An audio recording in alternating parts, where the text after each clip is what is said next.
now I'm left with my mother. And we ran out of money. So we had to move to Bialystock.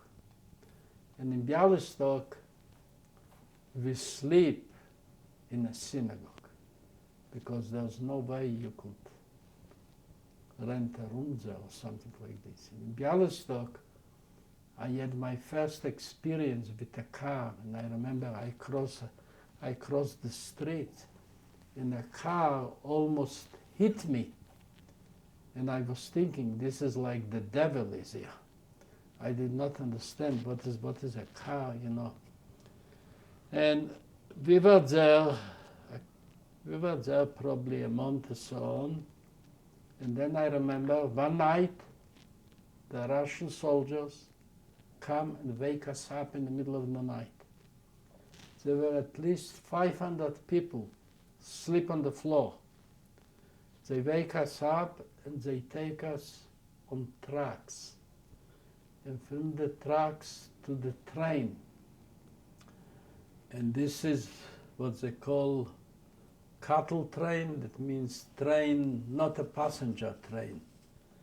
And everybody cries like the worst thing in the world happened. But indirectly, they saved our life. Why? Because Bialystock in 1941, it was conquered by the Germans. And I was living in the synagogue where I left. The Germans closed there 800 Jews, and they burned the whole synagogue with the Jews.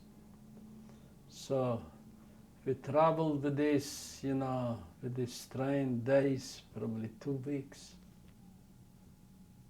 until we came where? We don't know where we go. But I remember well, we came to a place, now I know what place it is. But when we left there, we are in a place where there's forest all around.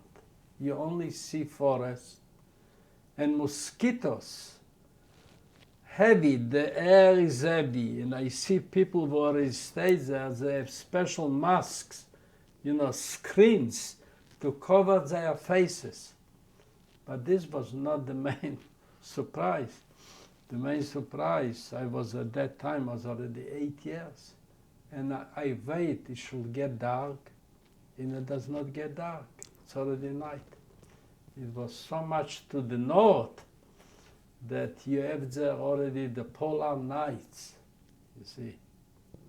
So we stayed there